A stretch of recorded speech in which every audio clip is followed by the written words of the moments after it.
Hello, everyone. Welcome to Barca News. It is January 19th, 2026. Let's go. I got the year right. And today we're going to be talking about the possibility of Marc Casado leaving Barcelona. Also, Barcelona are risking, or there's a chance that another academy star could be leaving. I'm going to tell you who it is. And finally, Barcelona are considering the signing of Real Sociedad's goalkeeper. We have a lot to discuss, so let's begin.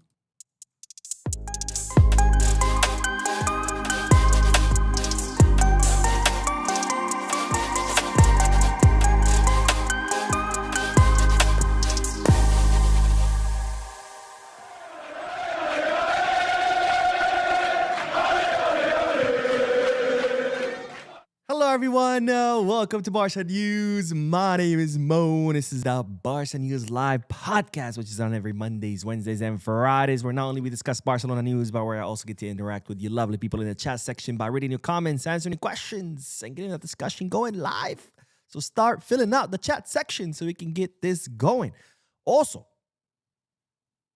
if you're watching this once it ends, I will be putting timestamps in the description. The chat is in a timeline in case you do want to skip through the discussion, get straight into the news. Having said all of that, make sure to hit the like button, subscribe to the channel, drop a comment. All three things are completely free and helps this channel continue to grow. If you're looking for any Barcelona jerseys, merchandise kits, or merchandise of any football team or any sports team around the world, make sure to hit the Goal Kids, Kickback, or Fanatics. All links are in the description. And also, if you're looking to place any sports bet, not just on Barcelona matches, but on any sporting event around the world, you can also head to the link down below where I think you get $200 for free or $150 for free if you sign up. Anyways, having gotten all that out the way, let's begin with the news. And as always, that first segment of news is comprised of multiple bits of news combined together for the sake of brevity, starting with the bad news. Not that I want to start a podcast with bad news, but there's also good news. And I wanted to get the bad news out the way so then we can celebrate the good news. Now, what's the first bad news? The first bad news is that, ladies and gentlemen, Ferran Torres is injured. It looks like Ferran Torres finished yesterday's match against Real Sociedad with some hamstring discomfort. And as a result, he will be missing the Champions League match that's coming up in a few days against Slavia Praha, because now Barcelona have turned their attention, of course, to the Champions League. January, incredibly busy month.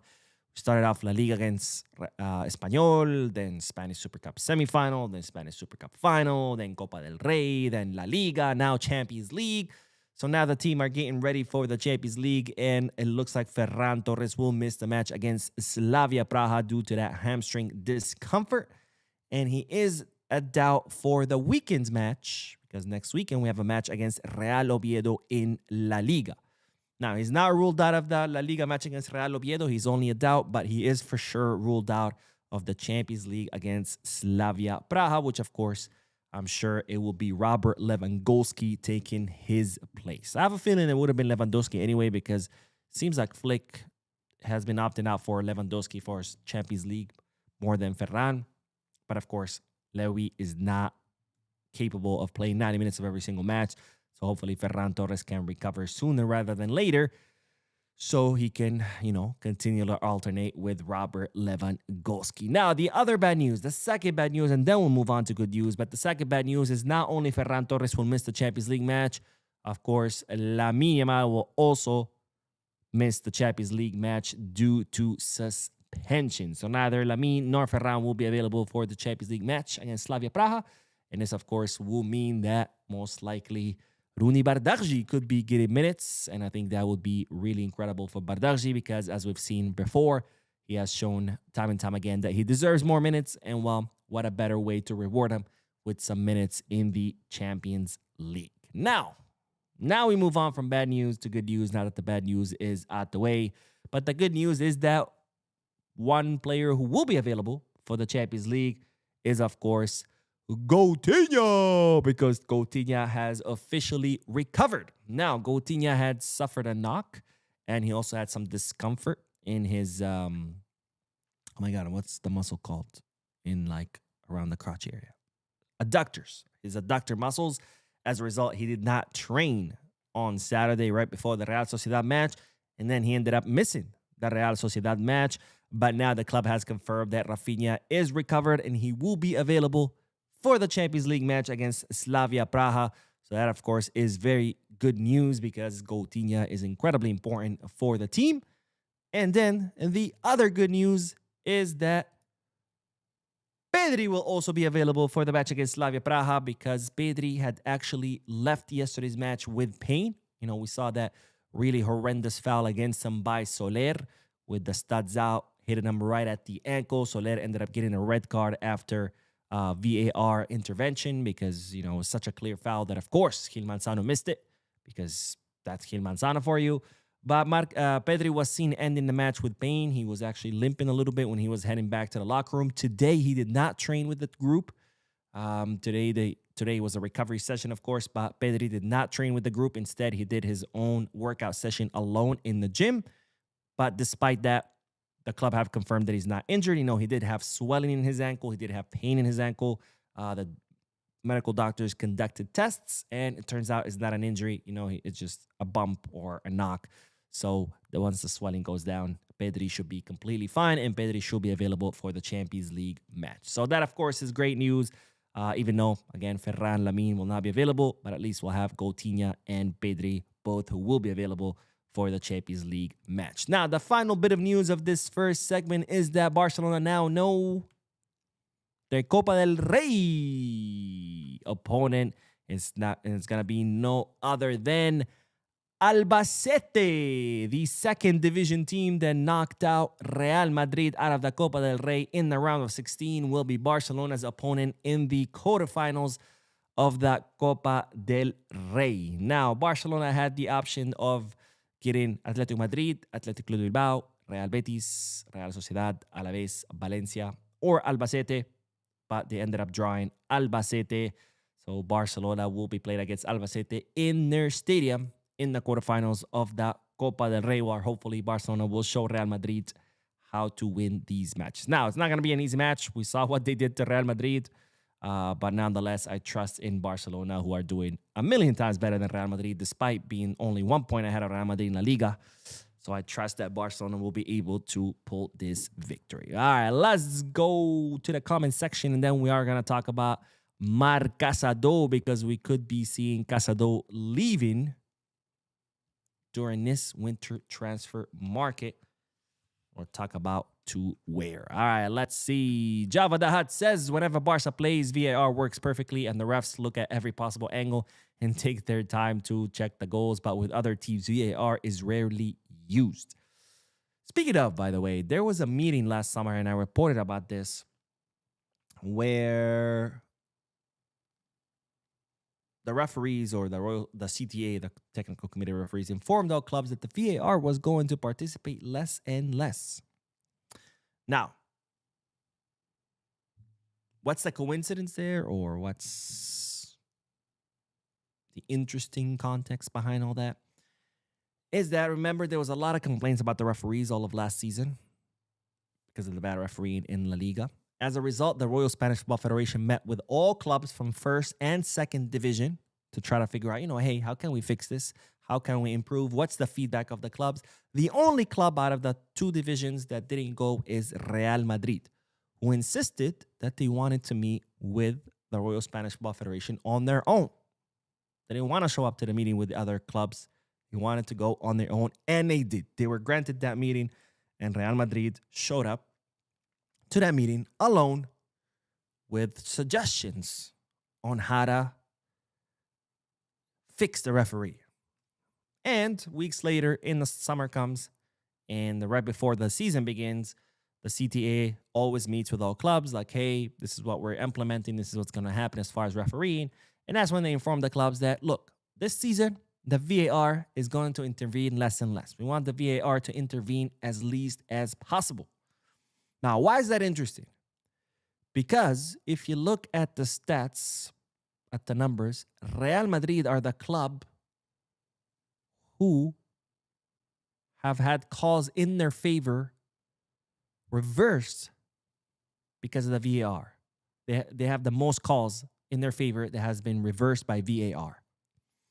Now, the Madrid-based media use that stat to try to prove that referees are against them. Like, see, look, the VAR has, reversed the most calls in favor of Real Madrid. This is clear evidence that referees are against Madrid. And it's like, okay, you're either incredibly stupid with very, very low intelligence not to realize that actually that number shows the opposite, or it shows the opposite, but you're pretending to be stupid because, you just want to be the mouthpiece of Florentino Perez.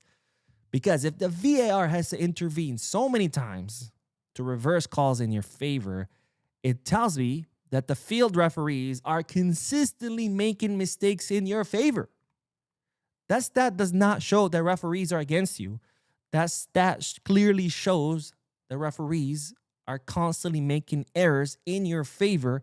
And as a result, the VAR has to constantly intervene to reverse these mistakes that are always in your favor. And what happens? All of a sudden, after a meeting with Real Madrid, we're not going to have the VAR intervene as much. Why? Does it have to do with the fact that VAR is constantly intervening to reverse mistakes in favor of Madrid? Is that why the VAR shouldn't intervene anymore? It just goes to show the influence that Florentino Perez has in Spanish football and in Spanish government, period. But remember, Nereida. Absolutely shameless. Madridistas are shameless. Kurt Alexander says, good night, Mo and the Barca fam. Quick question. Can a team or club reject the officials that are assigned to the match? Like when they find out that this is the referee, can they reject that? No. They can maybe appeal the decision if they have some ground to it. Like, this referee, did something and it's proven. But can they reject it outright? No. They can say, hey, we don't want that ref. But at the end of the day, the CTA can be like, well, I don't care. You're getting that ref, period. Rim Koi says, Mo, do you think Barca should sign Rashford even for less than 30? I don't think so. I think the only way I would sign Rashford if it's maybe 15 million and Rashford agrees for a huge salary cut, but not for 30 million and his high salary.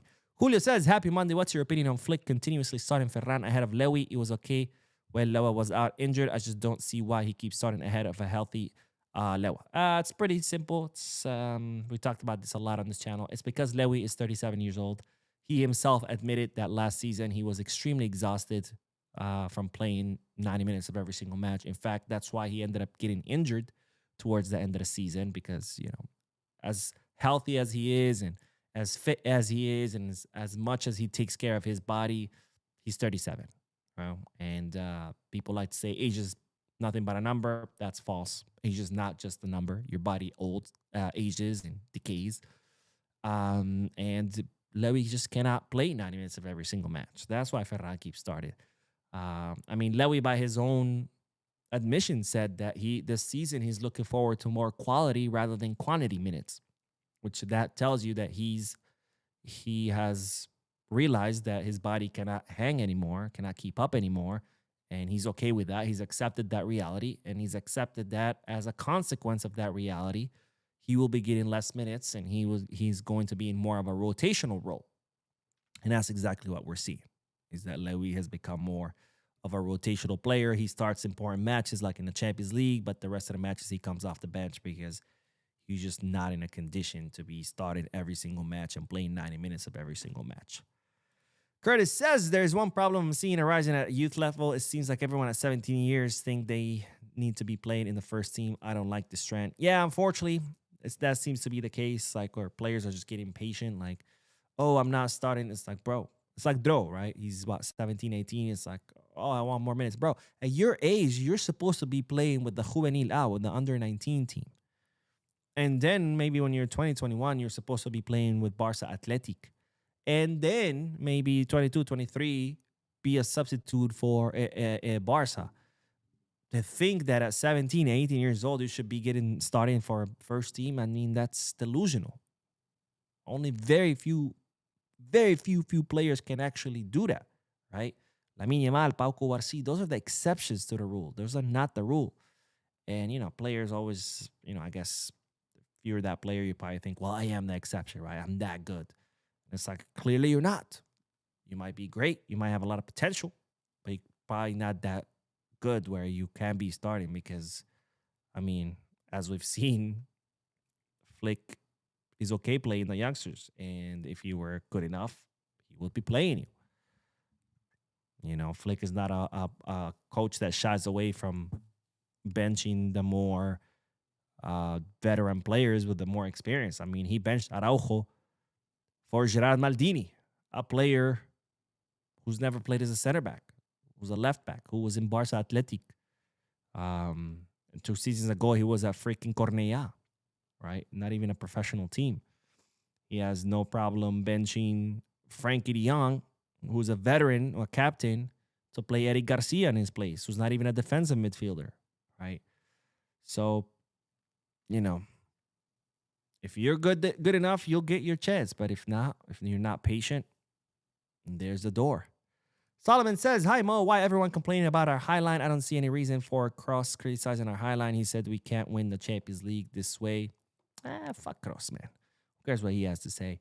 I mean, look, we hear shit like that all the time. People have been saying that ever since the Pep Guardiola years, they've been saying, oh, you know, that's not going to work anymore. That only worked at the beginning because, you know, it was new and caught people off guard, but people are going to adjust to it. And look, Luis Enriquez won with a very similar system. Flick won with a very similar system. I'm talking about the Champions League, of course.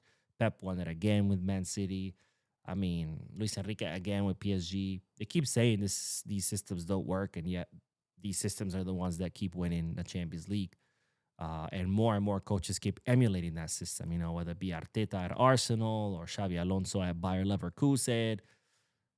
So it's just shit that people say. It's kind of like, you know, oh, you have to have physical players, big players. It's like, no, you don't. Barcelona's never had physical players, and they've always been fine. You know, it's just shit that people say. But anyways, let's get back to the news. Because speaking of midfielders, since you did just mention Toni Kroos, we do have to talk about Marc Casado, because Marc Casado could leave. Not that he will leave for sure, but could be leaving. Why?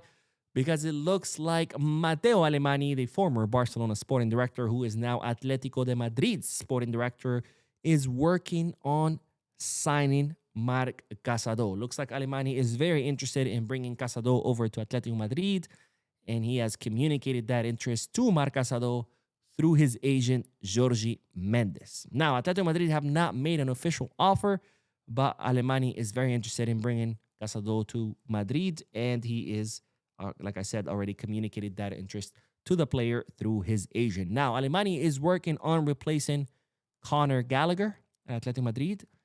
He's also considering other names besides Casado. He's considering Joao Gomez from Wolves, and he's also considering Ederson from Atalanta.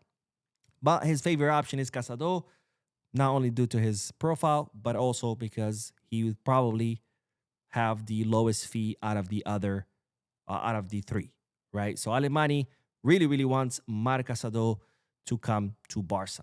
To Atletico Madrid. Now, Atletico Madrid are not the only club who are interested in Casado. It looks like Wolves and Manchester United both have asked about the player. So Casado is gaining more and more attention and more interest. Now, Atletico Madrid were already interested in Marc Casado back in the summer, but of course, Casado said no, that he wanted to stay in Barcelona.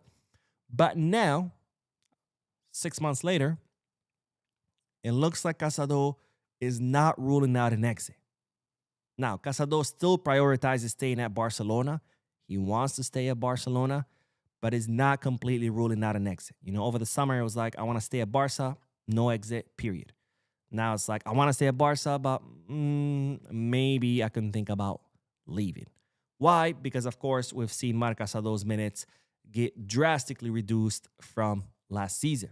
For example, this season, he's only played in 19 matches. Out of those, he has only started in 6 so far, right? Last season, he played 36 matches, even though, remember, he got injured in March and missed the rest of the season, and he still had 36 matches. So Casado's minutes have been reduced drastically, and this is why the player does not rule out an exit. Again, Casado still prioritizes staying, but he's not completely ruling out an exit like he was back in the summer. Now, Hansi Flick doesn't want Casado to leave. He has full trust in Casado. He has communicated to the player, hey, I want you on my team, because he considers that there is no profile like Casado's on the team, right? Casado offers that pure defensive midfield position that no other player on the squad has plays in. And as such, Flick wants Casado to stay, has communicated to him that he wants him to stay. Casado prioritizes stay, but again, not ruling out an exit, given that his minutes have been drastically reduced. So we'll see what happens. I hope that Casado stays, of course, but, Atletico Madrid, Wolves, and Man U knocking on his door, with Atletico Madrid being the club that is persisting the most.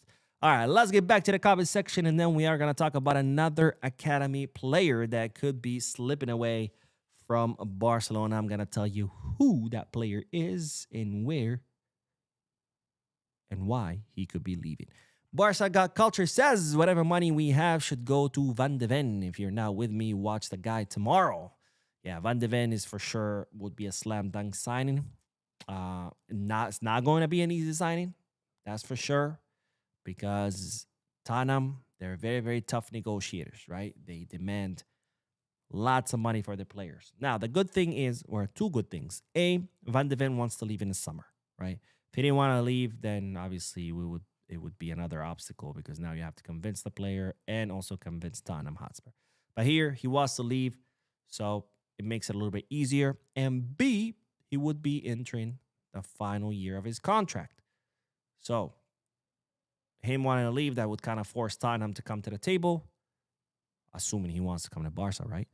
And B, entering the final year, that also gives Barcelona more leverage, because otherwise he could leave for free. But nonetheless, again, Tottenham, tough negotiators. They know what they have on their hands. They're not idiots. Then they kind of want some prime money for him. So we'll see how much Tottenham will want, and we'll see whether Barcelona can pull this off. Ahmad Ashraf says, Mo, Laporta said that if we reach the 1-to-1 rule, that will ease the way for superstar signings. What do we know about that or think will happen? So I've explained this a lot of times. Obviously, reaching the 1-to-1 makes things a lot easier. Why? Because you can spend every euro that you make, you could spend it on a signing, right? When you're not under the 1-to-1, for example, at one point we were under the 1-to-4, which meant that for every euro that the club made, they could only spend 25 cents on signings, right? So let's say you sell Frankie because you want to sign Van de Ven, and you sell Frankie for 100 million, and Van de Ven is going to cost you 60. You're like, all right, we're good, right? We sell Frankie for 100, we go pay 60 for Van de Ven. Wrong. Because if you're under the 1-to-4 rule, you sell Frankie for 100 million, you can only use 25 million to sign another player. So you sell Frankie for 100, you can only use 25 to sign Van de Ven, but guess what? Van de Ven costs 60 million. So you can't, right?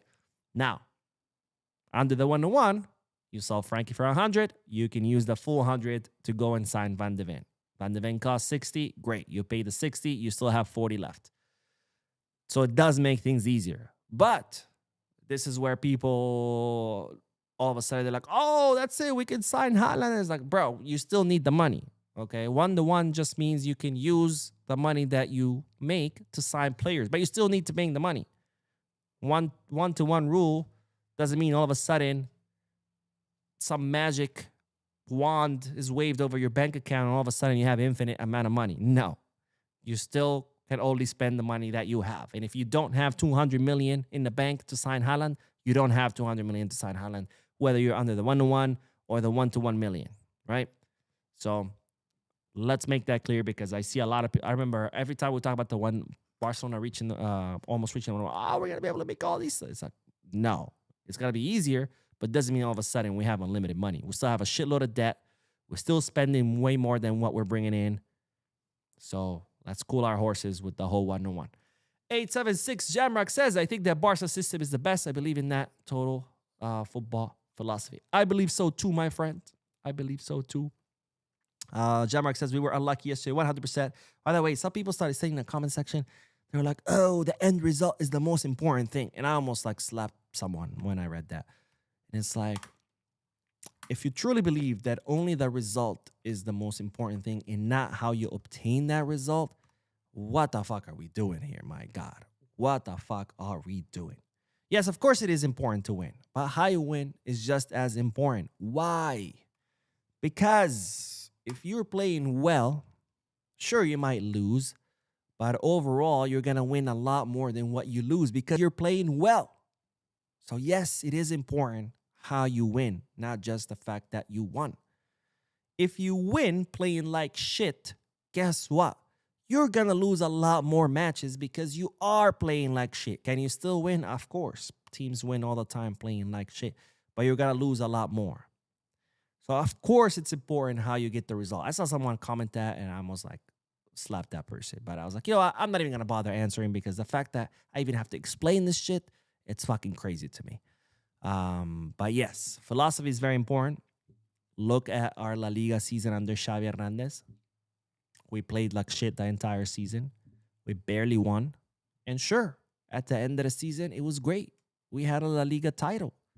But guess what? It all imploded the following season because that's what happens. When you play like shit, you might win, but eventually it catches up with you. And you can't keep winning playing like shit.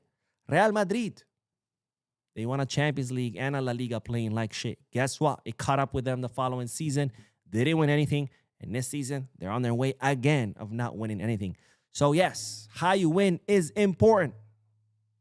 Not saying that winning is not important. It is. But also how you achieve that result is important. Shouldn't have to explain this. But in the modern age of AI where people no longer think, apparently I do. Let's see. Alamin Khan says, bro, what about Julian? What about him?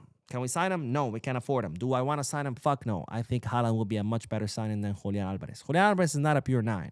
I don't know why people keep thinking that he is.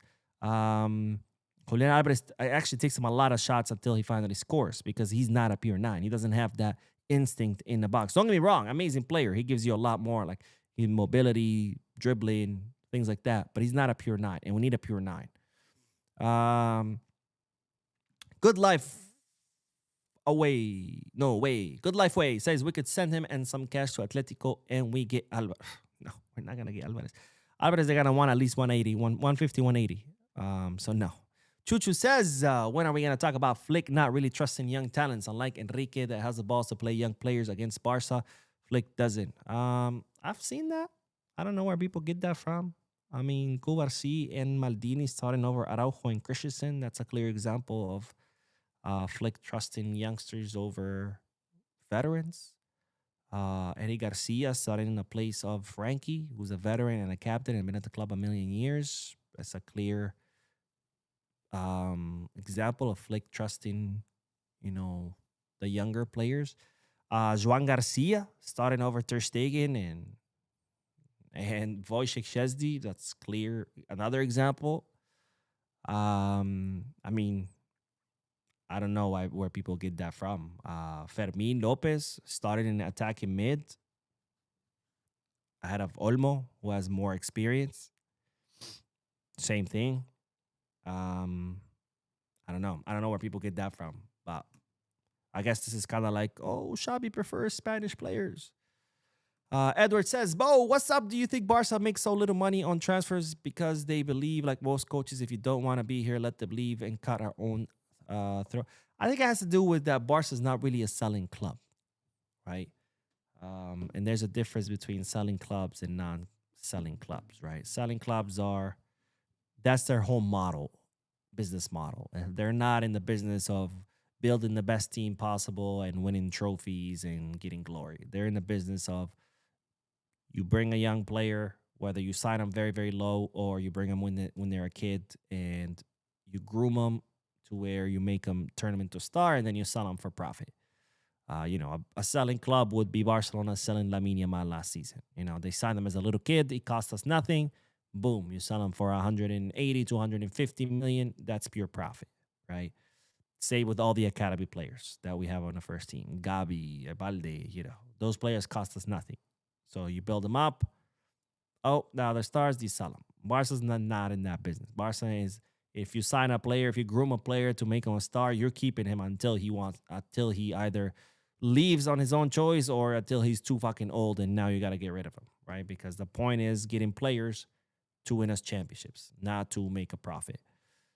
So that's why Barca's just not a selling club. Now, don't get me wrong. I think we could do a much better job selling, even though we're not a selling club. But unfortunately, that keeps happening.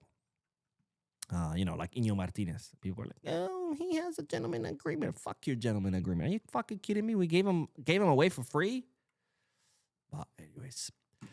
All right, let's do the next bit of news. And then we'll do more comments. But let's talk about another academy player that could be leaving. And it's no other than Guille Fernandez. Guille Fernandez is, of course, one of the Fernandez cousins. The other one being Tony Fernandez. Really cool story, by the way. I think I told this before, but in case you missed it. Their moms are sisters, and their dads are brothers. So 2 brothers married 2 sisters, and one couple had Tony Fernandez, and the other couple had Guille Fernandez. So they're cousins on both their mom and their dad's side, and they're both in the Barcelona academy, and they're both very promising players. That's a pretty cool story. But anyways, Guille Fernandez, 17 years old, midfielder, currently played for Barça Athletic, one of the Fernandez cousins, Tony being the other one. Him and his cousin, of course, are considered incredibly promising players. They've been called up by Hansi Flick multiple times. They participated this past preseason, this summer preseason. They participated in the preseason before that, 2 summers ago. They've trained with the first team. They both played in the first team. But now Guille Fernandez is considering leaving. Now, Guille Fernandez has a lot of offers. He's had a lot of offers. He had them last summer. He had them winter transfer market before. Up to this point, he wanted to stay in Barcelona to try to fight for his spot. But now he has seen his minutes reduced. Now, in the summer, he briefly thought about leaving, but he decided, hey, I'm going to stay and, continue to work. But now his minutes, not only is he not getting minutes in the first team, but his minutes with Barça Athletic have been reduced. In fact, this season with Barça Athletic, he has only played in 12 matches. And out of those 12 matches, he's only started 4. Compare that to last season with Barça Athletic, where he played 32 matches. And out of those 32 matches, he started in 22. During which, of course, he did score 7 goals and provided 1 assist. So, given his reduced minutes with Barça Athletic, Guille Fernandez is now considering the offers on the table to see if he might consider leaving this winter transfer market. Now, they're saying Guille Fernandez wants to wait a little bit to see what happens with Dro's exit, since Dro is going to be going to PSG any minute. So maybe that could give him more opportunity on the first team. But we'll see what happens because, again, Guille considering leaving. Now, Barcelona don't want Guille to leave. They want to convince him to stay. They want to let him know that, he's a future bet, that they trust in his potential, that they believe he could be, an important player in the future. But, of course, when you're not even getting minutes in the reserve team, that makes you consider things. This is not like the case of Dro, where Dro is exclusively training with the first team, getting some minutes with the first team, but he's too, impatient. Now, this guy's not even getting it with the reserve team. So this is not even about Guille saying, oh, I'm not getting minutes with the first team. He's like, I'm not even getting minutes with the reserve team. So now considering leaving. Now, he did, of course, miss 7 matches this season due to injury. But so far, again, has only played 12. 4 he has started in. So let me know your thoughts. What do you think about the possibility of Guille leaving? I would prefer not to, of course. I would hate to see Guille leave. I think he's a very promising player. I would hate to see maybe if Guille leaves that Tony starts considering leaving. I prefer the 2 of them to stay at the club, continue growing, developing, and who knows, maybe we'll see the 2 of them playing together on the first team one day. Anyways, let's get back to the comment section, and then we are going to talk about Alex Remiro. All right, let's see. Where did we leave off? Bum, bum, bum, bum, bum. Where did we leave off? Okay, here we go. Right here. Barca React says, Mo, hope you are doing well. Thank you, my friend. I hope you're doing well. I hope everybody watching is doing well. Super Fun says, maybe I'm the only one. Hardly trust politicians' words. That's why I really don't trust Laporta's word on a one-to-one. For me, it's become see it to believe it, right? Because we've heard so many times, we're achieving the one-to-one tomorrow. We're achieving it yesterday. We're achieving it next week. And it's like, never happens. Supposedly, it's going to happen in June because that's when Barcelona will receive the last payment for the VIP seats, right? The VIP seats deal. Barcelona sold rights to the VIP seats, exploitation rights to the VIP, some VIP seats at the Camp Nou in exchange of 100 million. Supposedly, they're going to be receiving the last payment this June. And given that, they will have the entire 100 million in the bank account, plus the fact that the stadium is actually open and no seats can be exploited, they're going to go back to the auditor and say, look, do another report. And, they expect the auditor will say, okay, you're good. Stadium is open. You have the money. You can count that money as profit. And with that report, Barcelona will go to La Liga. La Liga will say, all right, cool. You're under the one-to-one. That's the news. Again, with me, just like the stadium, it's become more about see it to believe it. So when it happens, I'll be like, all right, cool. It happened. For now, I'm skeptical just as much as you are. Alamin Khan says, what do you think? Which country win the 2026 World Cup? Whoo, that one's tough. I think Spain has a really good shot if Luis de la Fuente doesn't shoot himself in the foot like he always does because he's a fucking moron. I think Argentina, maybe. It's looking. I want Argentina to win it again because of Messi, but at the same time, I feel like they're much older now. Maybe not as hungry since they already won it. As opposed to Spain, they're all young, they're hungry, they want it. Some people say Portugal's looking good. I think so, but I don't know if they have what it takes to go all the way. Or maybe it's just, my wishful thinking that I don't want them to go all the way because, my God, can you imagine if Penaldo wins the World Cup? I mean, it would be just, we wouldn't hear the end of it from Penaldo fans. So we'll see. But I'm rooting for Spain or Argentina. It would be cool, though, if Messi wins the second World Cup. Can you imagine 2 World Cups back-to-back? That would be absolutely amazing. Edward says, when you're playing against a back 5 backed up to a line across the 18, then you always leave space in the back. Well, when you're playing against a back 5 backed up to a line across the 18, then you always leave space in the back. Are you saying that if you're playing against a team that's defending with a line of 5, are you going to leave space in the back? Yeah, because when you're going against a team that is defending with a lot more players, then you're going to have to use more players in the attack. Otherwise, you're going to leave your players marked, 2v1. And, the more players you incorporate into the attack, obviously leaves more space in the back. Barca Reacts says, we need to be more clinical. I think the concern is the defense. Sociedad had 3 attacks to score 2 times. I don't believe our defenders are good enough. As I said a million times, it's not going to change. As long as we are an offensive team, as long as we're a team that advances all their lines and plays with all their attacks with all their players, we're always going to concede. So can it improve a little? Sure. But it's not. We're still going to concede. We're still going to get exposed. It's just, when you play like Barcelona, you leave a lot of space in the back. And teams are always going to take advantage of that. Now, of course, defense always gets the blame because it's the easiest thing to do. It's easier to blame the defense. But, I mean, that's just the nature of how we play. You don't want to get exposed. You don't want to get scored on. Pretty simple. Play like Real Madrid. Park the bus, send long balls. Do I want to see that? Fuck no. I don't want to see that shit. Football is entertainment. I want to be entertained. I want to see Lamine Yamal dribbling past 3-4 players. And sure, he might lose the ball. And sure, that might turn into a counterattack that they score a goal. But I'd rather see Lamine Yamal do his magic in Barcelona, score 4 or 5 goals than seeing some bullshit, boring game where we park the bus and send long balls. So the defense is not going to improve. Even if we sign, Bastoni and Van de Ven, it's got to get a little better. We still got to expose. We still got to concede goals. I mean, last season we conceded a shitload of goals. People forget that. People are like, Iñigo. Look, I love Iñigo. He was an amazing player. Great leader. A captain without an armband. But we also conceded a shitload of goals with Iñigo. We also got exposed a million times with Iñigo. Do people forget that? So yeah, get it out of your head that somehow we're gonna be solid defensively with new signings or whatever, because it's just not going to happen. It's gonna improve, but it's not going to go away because it's a byproduct of how we play. If you attack with your whole squad, you're gonna expose yourself to goals. If you defend with your whole squad, you're not gonna be exposed, but guess what? You're also not gonna score goals.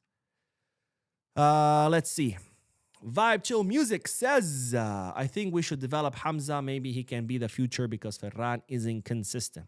I mean, I'm sure we could, and maybe he could be a great player, but I mean, for Hamza to be the starting nine, we're talking about another 6, 7 years, right? Because to be the starting nine for Barca, you want to be someone, not only someone that has grown and developed his game, but someone who's already also matured and gained experience. And we're talking about, someone in 24, 25 at least. So can we develop him? Sure. But what do we do from now until we develop him?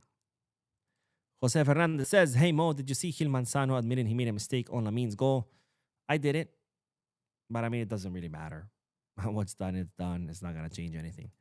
NBA balls, star balls, life is life. I agree. I don't know why people want Julian over Haaland. What Atletico wants for him, you might as well spend on Haaland if you have it. Agree 100%. Agree 100%. And so the man says, hello, Mo. Don't bother disturbing yourself. Correct the people in the comment section. Majority and stupid intentionally, and there's nothing you can do about it. You might have a point. Because sometimes I see some comments where I'm like, oh my God. How do you not fall more often? Like, how can you say this kind of stupid shit and be, I don't know, and be a functional human? Anyways, Vibe Chill Music says, almost to miss that many chances is crazy. I hope we can reach 1-1 rule because we need money if Barca won't sell some stars. Yeah, man. I wanted to kick Olmo in the face during that game. I mean, I lost it during the watch along. Ahmad Ashraf says, Mo, there's a ban in the Camp Nou contract that would bring back at least 350 million. It says for each 1 day delayed to the return, Barca would get 1 million. That alone can help us a lot. Yeah, supposedly. Supposedly there is a clause in the contract that for every 1 day delay, Limac needs to pay 1 million. But according to Laporta, we're not going to activate that clause because we don't want to upset them, which tells me one of two things. Either one, we're incredibly stupid because then why the fuck did you include that in the contract if you're not going to activate it? Then why even negotiate it? Why even include it in the contract? Why even agree to it? Or B, that clause doesn't exist and it's just Laporta talking out of his ass. Either way, it's not a good look. Because, hey, if the clause is there, you negotiate it, they agreed to it, they signed on to it, make them pay. They're a year behind. Make them pay. Anyways, let's do the last bit of news and then we'll do more comments about, let's talk about Alex Remiro, the 30-year-old Real Sociedad goalkeeper who made our life a little bit difficult during yesterday's defeat at the hands of Real Sociedad, because it's reported that Barcelona are considering his signing. And you might say, Mo, why Alex Remiro? We have Joan Garcia. Well, Barcelona are considering this signing as a number 2 goalkeeper because, of course, we don't know what's going to happen. Obviously, Joan Garcia is the number 1, undisputed. Flick has made it clear. And, he is the future of Barcelona's goal because he is 24 years old. He has shown that he's one of the best goalkeepers in the world, and he's only going to keep getting better and better and better. So, of course, Joan Garcia is undoubtedly the number 1. But, of course, the number 2 is still the question. Now, Szczesny does have a contract until 2027, but as we've heard multiple times from him in his interviews, it looks like he's tapped out. So I doubt he would stay past this summer. Ter Stegen does have a contract until 2028, but Ter Stegen most likely going to leave too because I don't see Ter Stegen wanting to stay being the number 2. So that, of course, leaves the question of who would be the number 2. And Barcelona considered that maybe Alex Remiro could be a good number 2 option. Now, Deco had already considered Alex Remiro before we signed Joan Garcia, but at the time, he had a release clause worth 50 million euros. I mean, he still does, which, of course, was a lot of money for Barca. So they decided not to, thank God, because we ended up signing Joan Garcia. But now, Alex Remiro will be entering the final year of his contract come this summer. So that, of course, means that his value would drop, and then Barcelona could sign him for 10 million euros. So Barca think that for 10 million euros, Alex Ramiro, given his experience, given his quality, would be a good bargain as a number 2 goalkeeper. Now, of course, all of this is contingent on the fact that Real Sociedad doesn't renew him, which I don't see why Real Sociedad wouldn't. He's an excellent goalkeeper for them. But if they don't, then Barcelona could consider his signing. If they do, obviously, his release clause will probably stay at 50 million, and there's no way Barcelona is going to spend that on a number 2. Now, in my opinion, whether he doesn't renew or renews, or whether he costs 10 million or 5 million, I get the temptation to do it. I mean, his experience has really good quality. I mean, he would be a great number 2. But I think the goalkeeper should be the last thing we should be thinking about. I mean, we do have Joan Garcia, we do have Ter Stegen, we do have Szczesny. Don't forget, we have Diego Kochen, who's supposed to be the future bet of Barcelona. We have Jakobishvili killing it on loan. We have, what's his name? Is it Eder Aller? He's killing it on loan. I mean, we have, Iñaki Peña has a contract until 2029. I mean, we have a million goalkeepers. The last thing we need is to think about signing another one. But anyways, that's my opinion. Let me know what you guys think about Barcelona considering the signing of Alex Ramiro. And with that, let's get back to the comment section. Let me see. Good Life Away says, Mo, please explain to us why they sold those VIP seats for so cheap. I don't know if they were cheap or not. 100 million. It wasn't the all VIP seats. It was 400 and something for 30 years or 25 years. I don't know if they're cheap. I don't know what the going rate is for VIP seats, honestly, for exploitation of VIP seats. But anyways. Alamin Khan says, bro, Marc Casado can leave Barca. What do you think? I already talked about this. The Rebel Pilot says Haaland is never going to leave Man City with that lucrative contract they gave him. So unless he forces a move himself, he might as well go for the next best thing. Okay, Alvarez is not going to leave Atletico Madrid either. This is like saying, well, if you can't spot the Yeti, might as well go and look for the Bigfoot. Julián is not going to leave it. Atletico Madrid are not going to let him leave unless for an incredibly high price. And remember, Atletico Madrid now have a new investor. This investor is loaded. And as a result, Atletico Madrid no longer have a need to sell players. They're loaded now. So the only way they would sell someone is because that player says, I want to leave. And in that case, again, because they are loaded, they'll be like, give us top dollar.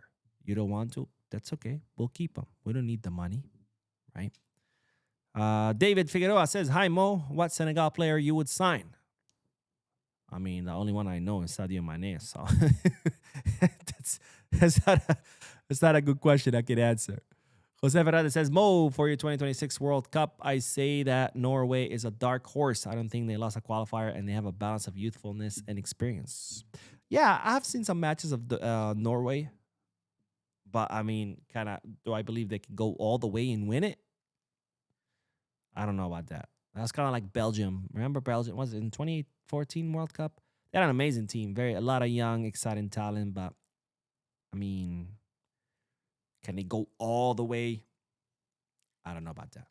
So Jeff says, we'll always concede, but the defense will improve massively with better players. For instance, Guarci is not experienced enough with the high line, which I like makes it worse for him. Koundé, trash.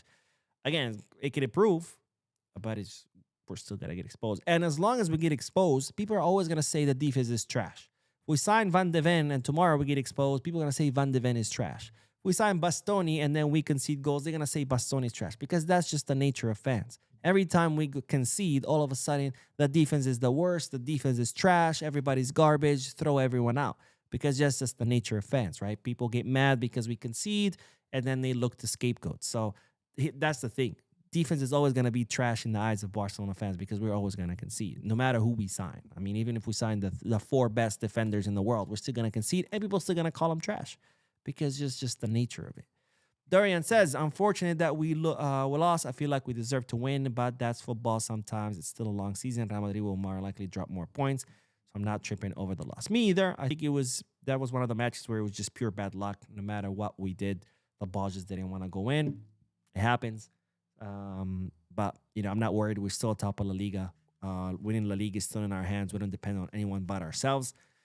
And yes, I think Real Madrid will drop points because, it's actually pretty crazy to think that we're only 1 point ahead of Real Madrid, given the difference in quality between the two teams. So look, if we keep playing, we keep doing our thing, we're going to continue winning. And if Real Madrid keeps doing their thing, which is sucking, they'll continue dropping points. But either way, as long as we keep winning, we don't need them to drop points, right? Because we're at the top of the Liga table. They need us to drop points, and they need to win for them to win it. Visca Michael says, hey, Mo, I can happily say I'm heading to Catalonia to see the team and bus costs. Visit the Costa Brava. Is that what you're trying to say? Mallorca, Barcelona, and maybe Girona if I have all the time in a week. That's awesome, my friend. That's awesome. I'm very happy for you. Costa Brava is very fun. I haven't been to Mallorca, but the Costa Brava is very beautiful. Girona is really cool. Girona is a one-day thing, by the way. You don't have to visit it more than, you can literally do a day trip from Barcelona. Just take the train early and just spend the whole day there and then take the train back home at night. But yeah, Costa Brava is really cool. I would recommend you rent a car and drive because there's a lot of little towns down the coast, the Costa Brava. I would recommend you do that. As far as Mallorca, I've never been, but either way, have fun, my friend. Excuse me. Enjoy it because it's beautiful. And eat a lot. Don't go to the tourist traps. Stay away from restaurants around the tourist locations, where the Sagrada Familia is or where the Plaza Catalunya or shit like that. Go more to the local spots because there's a lot of tourist traps, unfortunately. If there's a guy outside the restaurant yelling, trying to convince you to go in, walk away. Herbert says, Deco, Super Deco Masterclass again. Oh my God, hell no. We need a CB for God's sake. CB is a plan. Calm down. The two is not... They're not mutually exclusive. Noor Hassan says, Mo, I hear Andres Cuenca can leave. Also, how good is he? We'll talk about Andres Cuenca in the next video. Roy David says, I don't think that Erling Haaland is the best option professionally wise, but he's a big superstar, a lot of money, a lot of t-shirt, and he wants to join Barca, but we say no because we are a genius. No, we say no because we can't afford him. And Ahmed Ashraf says, Mo, I remember news coming out about Barcelona starting a project in a few months targeting Desiree Doué in August of last year. No, we're not targeting Desiree Doué. This is that's PSG's Lamine Yamal. No one's taking our Lamine. No one's taking Doué from PSG. Plus, we can't afford him either. Anyways, that is it, ladies and gentlemen. Thank you so much for tuning in. Thank you for your likes, your comments, your subscriptions. If you haven't hit the like button yet, make sure you do. If you haven't subscribed yet, make sure you do. And, of course, drop a comment. Let me know your thoughts and opinions about all the news that I share with you. I will be uploading another video in maybe the next hour or two, so stay tuned to the channel. I will see you guys in that video. And as always, peace, cars.